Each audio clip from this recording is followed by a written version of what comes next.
Published 1714 Est, the 17th of November 2017. Updated 1835 Est, the 17th of November 2017. Peering through the kitchen door, Scarlett McKendrick's heart lurched. Ahead of her, reflected in the floor-to-ceiling windows, the 17-year-old could see three men wearing balaclavas crouching behind the fridge. She froze in horror. Moments earlier, she had been snuggled on the sofa-ing TV with her mother Priya in the living room of the family home in affluent Alderley Edge, Cheshire, while her father, Robert, was away on business. Suddenly, the cat bolted from the room and their dog started to growl. "I went to check the kitchen to see what was wrong," Scarlett recalls. "Then I saw them, and started to scream." Priya McKendrick, left with daughter Scarlett, who were both tied up and robbed at the orders of the ex-mistress of Robert, pictured it was to prove the start of a terrifying 4-hour ordeal in which the petrified mother and daughter were tied up, blindfolded and gagged while a trio of intruders ransacked their home.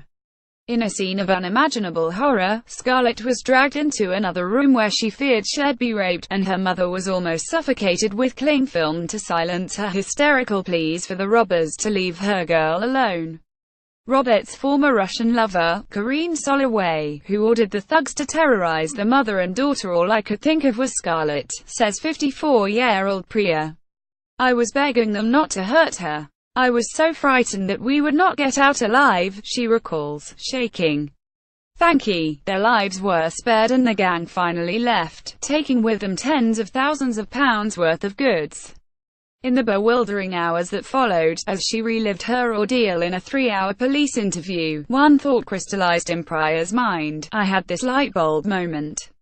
I thought, my God, it's her. It has to be," she recalls. Her was her husband's former mistress, Karine Soloway, whom Priya had assumed was finally out of their lives.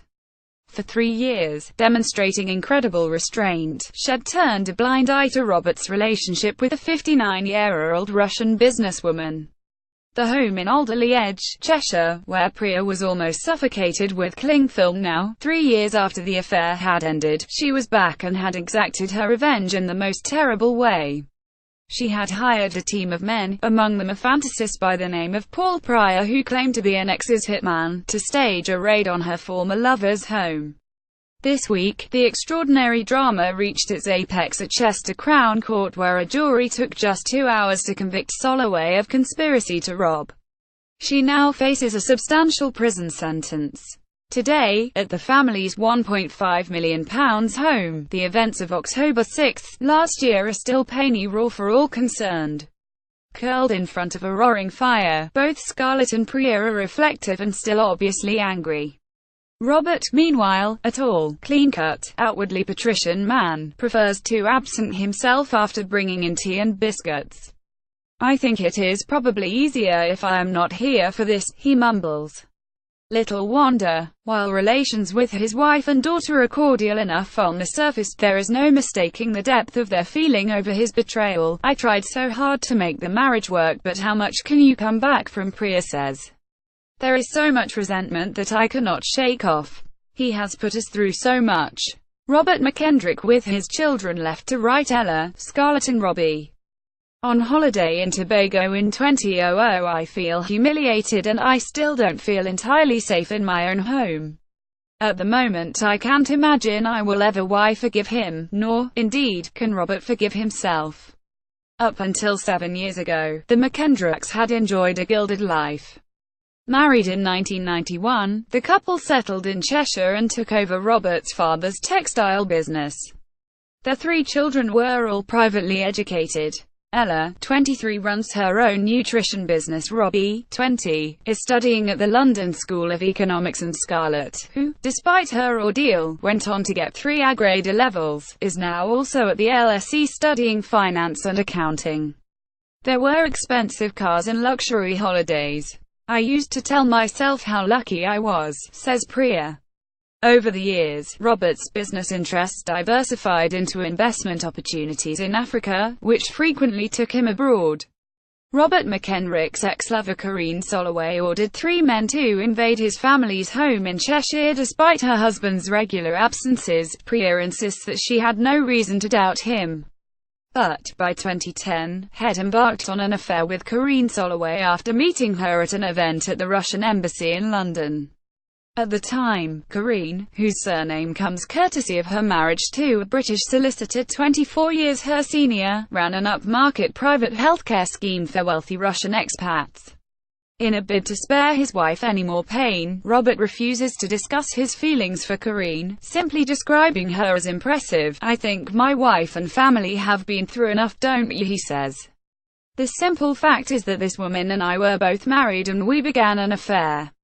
I'm not proud of it, I feel like a total rat, but these things happen." Notably, he will not use her name, referring to her instead as the Russian. For many years, Robert lived a double life, a couple of weekday nights with his lover, long weekends with Priya.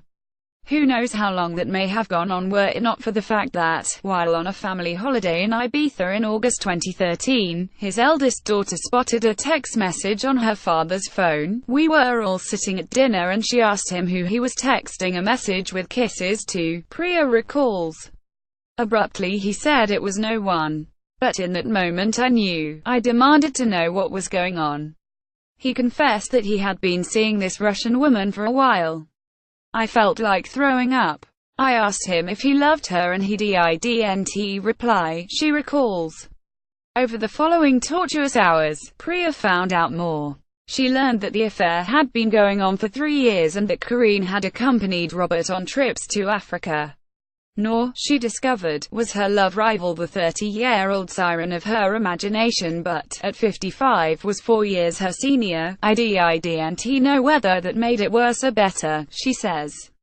"I do remember a message flashing up on Robert's phone as we talked. It was from Karine and it said, 'Remember this mantra, I love Karine.' I said to him that is bunny boiler material."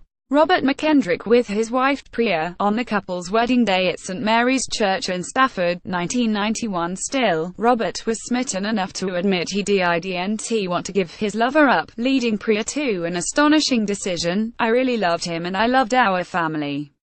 I told myself she wasn't going to ruin that. So I told him we would carry on as we were. I decided to throw myself back into the marriage." There was, however, another complicating factor to Robert's work, which included a project called African Land, offering investors the chance to put money into thousands of acres of farmland in Sierra Leone and Liberia, had brought to him to the attention of the Financial Conduct Authority (WCOG), and he was embroiled in an expensive legal action. With mounting legal bills, Robert confided to his wife that Karine had loaned him £350,000, although it had, at least, been done through official legal channels. By October 2013, the affair had fizzled out and Karine was demanding her money back, with heavy interest, amounting to £1 million. She would phone Robert and the house at all hours, leaving messages going on and on about the money even though the legal agreement made it quite clear that it would be paid back. "But we could only do it in chunks because it relied on the sale of our rental property portfolio," recalls Priya. A month later, a careworn Priya decided to take matters into her own hands and arranged a meeting with her husband's former mistress. "We met for a coffee in a cafe in London's Marylebone," she says. "I was a nervous wreck. I wanted to take control of the situation, and told her she could be reassured she would get her money back, but it wouldn't happen overnight. We parted on amicable terms, so much so that her parting shot was that in other circumstances we might even be friends." By now, though, the McKendricks were fighting fires on a number of fronts. In 2014, a High Court judge concluded that Robert's African business schemes were illegal. Judgment is currently pending following a trial over the extent of his liability. Nonetheless, marital equilibrium was restored over the course of the ensuing 2.5 years. It wasn't always easy. We had a big court case going on, money was tight and I was still reeling from the fallout of the affair, as were the children. But we managed to stick together as a family, she recalls. So much so that, shortly before the break-in, she recalls enjoying a moment of self-congratulation in the garden of their local pub one summer evening. "I told him that whatever had happened we had done well to keep our family together," she recalls. But then came the robbery. pinned down on the sofa after the trio of intruders invaded her home. Priya could only look on helplessly as her daughter was bundled out of the room before she was forced to kneel against the wall, bound, gagged and blindfolded. "I felt so powerless and I couldn't understand what they wanted," she says now.